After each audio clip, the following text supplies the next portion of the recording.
आज हम जिसके बारे में बात कर रहे हैं उसके जैसा दानी ना कोई था, ना कोई है और शायद ना कोई भविष्य में होगा। नमस्कार, मैं जितेंद्र कुमार आज आपसे बात कर रहा हूँ महाभारत के एक महान योद्धा, एक महान दानी के बारे में जिसका नाम है कर्ण। आज मैं बात कर रहा हूँ आप लोगों से कर्ण के बारे में। कर्ण के जीवन की 3 ऐसी घटनाएं बताऊंगा जिससे ये सिद्ध होता है कि कर्ण एक बहुत बड़ा दानी था। बहुत से लोग आपने सुने होंगे कि कर्ण के बारे में तरह तरह की बातें करते हैं। कुछ लोग ये कहते हैं कि कर्ण के साथ बहुत गलत हुआ, कुछ लोग कहते हैं कर्ण के साथ इतना गलत होने के बाद भी कर्ण अडिंगता के साथ खड़ा रहा। उसने पूरी महाभारत में ये सिद्ध करके दिखाया कि कैसी भी परिस्थिति हो हमेशा उसका डटकर मुकाबला करना चाहिए। तो आज हम बात करते हैं कर्ण के बारे में। एक बार श्री कृष्ण जी और अर्जुन जी बैठे हुए बात कर रहे थे, तब श्री कृष्ण भगवान कर्ण की तारीफ़ कर रहे थे कि कर्ण बहुत बड़ा दानी है, एक महादानी है। तब अर्जुन कहता है कि हे केशव, तुम हमेशा कर्ण की ही तारीफ़ करते हो। दान तो हमने भी बहुत सारे करे हैं, लेकिन तुम कभी हमारी तो तारीफ़ नहीं करते। तब श्री कृष्ण जी कहते हैं, पार्थ, तुम्हें समय आने पर समझ में आ जाएगा कि तुम बड़े दानी हो या कर्ण बड़ा दानी है। अगले दिन सुबह के समय श्री कृष्ण भगवान 2 पहाड़ों को सोने में बदल देते हैं और अर्जुन से कहते हैं कि अर्जुन जाओ, इस दोनों पहाड़ों को पब्लिक में बांट दो, नगर में बांट दो। तब अर्जुन सभी को बुलाते हैं और सब में थोड़ा थोड़ा सोना बांटने लगते हैं। सभी का नाम भी लिखते हैं, सब में बराबर सोना बांटते हैं और अपने बारे में बताते हैं, श्री कृष्ण भगवान के बारे में बताते हैं कि ये उनकी तरफ से ये सोना है, इसे ले जाओ। और शाम के समय जब सारा सोना बांटकर अर्जुन श्री कृष्ण भगवान के पास आते हैं, तब कहते हैं, केशव, ये काम तो बड़ा कठिन है, सब में दान करना वास्तव में बहुत कठिन है। अगले दिन सुबह के समय श्री कृष्ण भगवान कर्ण को बुलाते हैं और कर्ण के लिए भी ऐसे ही 2 पहाड़ सोना बना देते हैं और कहते हैं कि कर्ण से इस सोने को सारे नगर में बांट दो।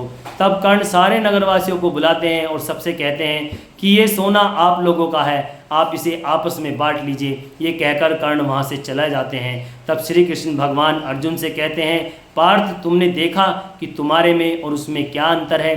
तुमने जब सोना बांटा तो तुमने सबका नाम भी लिखा, सबको बराबर भी बांटा और दूसरी बात तुमने ये भी बताया कि ये किसकी तरफ से है। लेकिन जब कर्ण ने सोना बांटा तो निस्वार्थ बांटा, उसे कोई लालच नहीं अपनी प्रसिद्धि का या किसी की प्रसिद्धि का। जो दान था उसने दान में दे दिया, उसने कोई स्वार्थ नहीं दिखाया, निस्वार्थ सोने को बांट दिया। तो इस तरह से दोस्तों आज हम आपको कर्ण के जीवन की 3 ऐसी घटनाएं बताएंगे जिससे ये सिद्ध होता है कि कर्ण से बड़ा कोई दानी नहीं। एक बार कुंती माता को जब पता चलता है कि कर्ण भी उनका ही बेटा है, तब कुंती माता कर्ण के पास जाती हैं और उससे कहती हैं कि बेटा, तुम भी मेरे ही बेटे हो, मैंने लोक लाज की वजह से तुम्हें त्याग दिया था, अब मैं चाहती हूँ कि तुम इस युद्ध में हिस्सा ना लो। तब कर्ण कहता है कि माता, मुझे बड़ी खुशी है कि तुमने मुझे अपना लिया, लेकिन मैं ऐसे समय में उन लोगों का साथ कैसे छोड़ दूं जिन्होंने मेरे मुसीबत के समय में मेरा साथ दिया, मुझे सम्मान दिया। इसलिए मैं युद्ध तो ज़रूर करूंगा, मैं युद्ध ना करने की कोई गारंटी नहीं लेता। तब कुंती माता कहती है, तो बेटा, क्या तुम अपने भाइयों पर हमला करोगे, अपने सगे भाइयों से युद्ध करोगे? तब कर्ण के सामने एक धर्म संकट आ जाता है, लेकिन तब कर्ण एक वादा करता है, एक वचन देता है अपनी माता को, कहता है कि मैं अर्जुन के सिवा जो 4 भाई हैं अलग, उन पर कभी भी प्राणघातक हमला नहीं करूंगा। मैं उनसे जब भी युद्ध करूंगा उनके ऊपर कभी प्राणघातक हमला नहीं करूंगा। और अर्जुन का और मेरा जब भी युद्ध होगा, हम दोनों में से कोई भी जीवित रहे, मैं मरूं या अर्जुन मरे या मैं मरूं, आपके 5 पांडवों की गिनती पूरी ही रहेगी। ये वादा करता है, ये वचन देता है कुंती माता को। और लास्ट तक, जब तक महाभारत का युद्ध चलता है, कर्ण अपने वचन को पूरे ईमानदारी से निभाता है। वो अर्जुन के सिवा 4 भाइयों से जब भी युद्ध होता है, कभी भी उनके ऊपर प्राणघातक हमला नहीं करता। तो इस तरह से कर्ण ने अपना वचन अंत समय तक भी निभाया था। और दूसरी घटना ऐसा होता है, एक बार सभी 5 पांडव और श्री कृष्ण बैठे होते हैं और 4 पांडव युधिष्ठिर की तारीफ़ कर रहे होते हैं, कह रहे होते हैं, हमारे युधिष्ठिर भाई बड़े ही अच्छे हैं, बड़े दानी हैं। तभी वहाँ पर एक ऋषि मुनि आ जाते हैं, एक ऋषि आते हैं और वो युधिष्ठिर कहते हैं कि मुझे चंदन की लकड़ी चाहिए सूखी हुई हवन करने के लिए। तब युधिष्ठिर सारे नगर में घूम जाता है, सभी से मालूम करता है, लेकिन उसे कहीं भी चंदन की लकड़ी नहीं मिलती और वो निराश होकर ऋषि वहाँ से चले जाते हैं, तब श्री कृष्ण भगवान कहते हैं कि तुम्हारे यहाँ से एक ऋषि निराश होकर चले गए।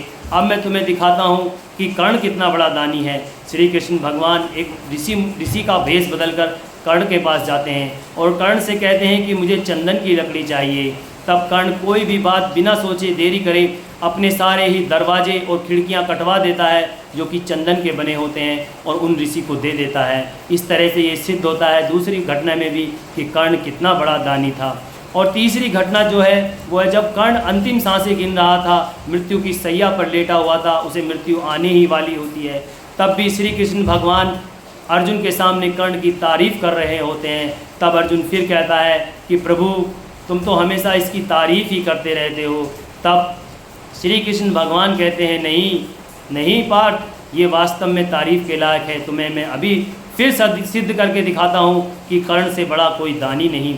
श्री कृष्ण भगवान फिर से ऋषि का वेश बदलते हैं और ऋषि का भेष बदलकर कर्ण के पास पहुंच जाते हैं और कर्ण से कहते हैं कि मुझे कुछ दान चाहिए, मुझे कुछ स्वर्ण मुद्राएं चाहिए, कुछ सोना चाहिए। तब कर्ण कहता है हे प्रभु मेरे पास तो अब कुछ नहीं, मैं तो खुद अंतिम सांसें गिनने वाला हूँ, इसलिए मैं शायद अब कुछ नहीं दे पाऊँगा। तब ऋषि कहते हैं कि तुम्हारे दांत तो सोने के हैं, इन दांतों को ही निकाल कर मुझे दे दीजिए। तभी कर्ण वहाँ से पास में पड़ा हुआ एक पत्थर उठाता है और अपने दांत तोड़कर उन ऋषि को दे देता है। तब ऋषि कहते हैं कि मैं इन खून से सने हुए दांतों को नहीं लूँगा। तब कर्ण मरते मरते भी आखिरी बाण चलाता है आसमान में और उससे पानी बहने लगता है, बारिश होने लगती है और उन दांतों को धोकर उस ऋषि को दे देते हैं। तो इससे ये सिद्ध होता है कि कर्ण से बड़ा कोई दानी नहीं। सारे समाज ने देखा, सारी दुनिया ने देखा, महाभारत के काल से लेकर आज तक कर्ण के जैसा कोई दानी नहीं हो पाया। तो कर्ण के जीवन से हमें काफ़ी कुछ सीखने के लिए मिलता है, इसलिए कर्ण के जीवन से हमें काफ़ी कुछ सीखना चाहिए। सबसे बड़ी बात तो ये, कैसी भी परिस्थिति हो अपने परिवार का साथ मत छोड़ो। कैसी भी परिस्थिति हो, जिस व्यक्ति ने तुम्हारा साथ दिया है मुसीबत के समय, उसका कभी भी साथ मत छोड़ो। तो दोस्तों हमारी कहानी कर्ण के बारे में लर्निंग सीरीज़ में जो हमने आपको कर्ण के बारे में बताया, ये आपको कैसी लगी कमेंट करके ज़रूर बताएं।